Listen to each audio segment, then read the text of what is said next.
Now, question number 11 is what fraction of the given figure is shaded? जिस हमारे पास एक figure given है, इसका हमें शेडेड पार्ट का फ्रैक्शन हमें बताना है। तो मैंने ऐसा ही एक फिगर यहाँ पे बना दिया है। एक और हमें कौन सा फिगर गिवन है?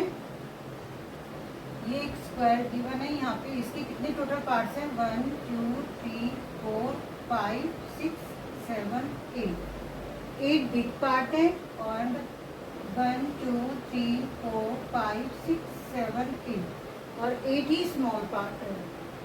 8 पार्ट इस सर्कल के अंदर है स्मॉल, और एक बिगर पार्ट स्क्वायर है। सेम ऐसा ही एक सर्कल मैंने और बना दिया। सेम ऐसा ही एक फिगर और बनाया है मैंने। आप यहाँ पे देखिए, सेम हमें शेडेड पार्ट का फ्रैक्शन बताना है। तो ये बिगर शेडेड पार्ट मैंने सेम एज इट इज बना दिए हैं। जो स्मॉल पार्ट्स हैं 1 2 3 4 जो स्मॉल शेडेड पार्ट हैं ये इसके इक्वल है। इट मीन्स इन्हें हम बिगर शेडेड पार्ट में अरेंज कर सकते हैं। इन शेडेड पार्ट को हम बिगर शेडेड पार्ट के साथ अरेंज कर सकते हैं। देखिए इस फिगर में हम कैसे, यहाँ पे जो शेडेड पार्ट है ये वाला, इसको मैं यहाँ वाला जो शेडेड पार्ट था इसको इसके साथ एडजस्ट कर देती हूँ, और यहाँ पे जो शेडेड पार्ट है उसको यहाँ पे एडजस्ट कर लिया। ये वाला शेडेड पार्ट जो है यहाँ पे जो है वो हमने यहाँ एडजस्ट कर लिया है। यहाँ पे जो शेडेड पार्ट है वो यहाँ एडजस्ट कर लिया है। फिगर हमारा कुछ इस तरह का बन गया है, जिसमें अब कितने इक्वल पार्ट्स हो गए हैं? 1 2 3 4 5 6 7 8 इक्वल पार्ट्स हो गए हैं, जिसमें 1 part 2 part 3 part and 4 shaded part हो गए। अब हमें शेडेड पार्ट का फ्रैक्शन लिखना है।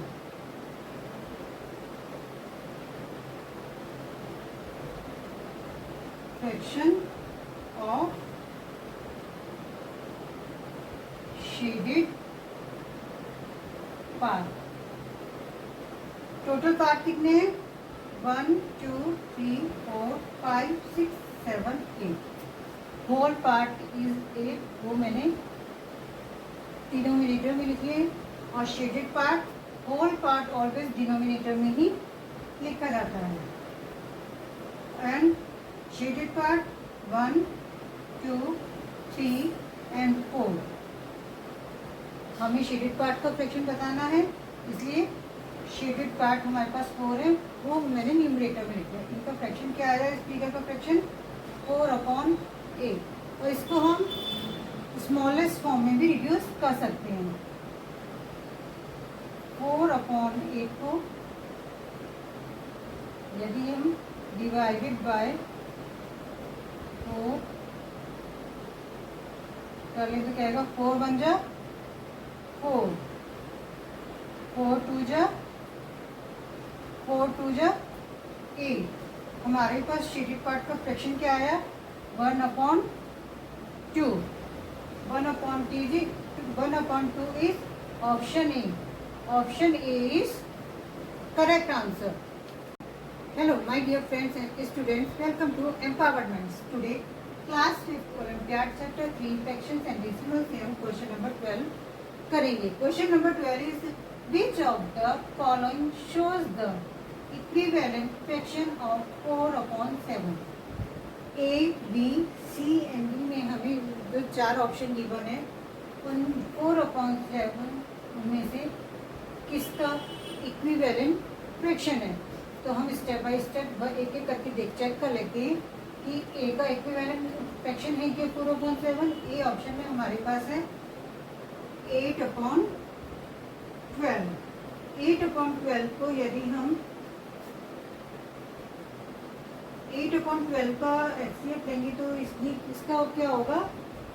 एलसीएम 4। तो इसको हम 4 से डिवाइड करके देखते हैं। 4 2 जा 8 4 3 जा 12। हमारे पास 2/3 आ रहा है जो कि 4/7 के इक्वल नहीं है, तो ये ऑप्शन भी हमारा रॉन्ग हो गया है। नेक्स्ट देख लेते हैं। 12/21 12/21 को हमें किससे डिवाइड करना चाहिए? इसका HCF लेते हैं तो हमारे पास क्या आएगा? 3। 12 और 21 का HCF हमारे पास 3 आएगा, तो इसको हम 3 से डिवाइड करेंगे। 3 से डिवाइड करने पे क्या आ रहा है? 3 4 जा 12 and 3 7 जा 21।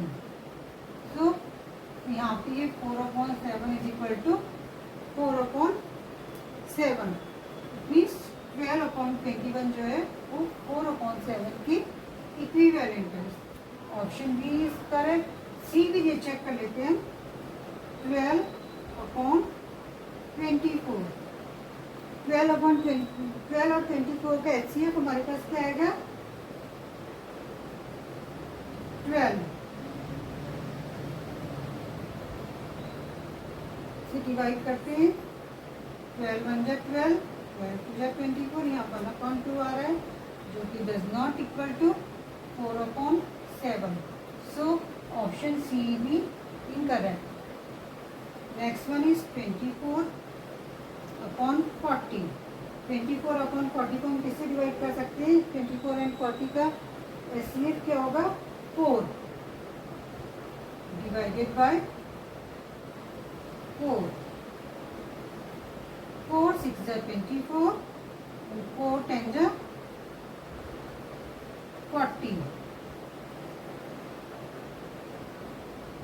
अभी इसको हम 2 से भी डिवाइड कर सकते हैं। आगे डिवाइडेड बाय 2 क्या आ रहा है? 2 3 जा 6 एंड 2 5 जा 10 जो कि does not equal to 4/7। So option D is also incorrect. Option D is also incorrect. So option B is correct answer 12/21।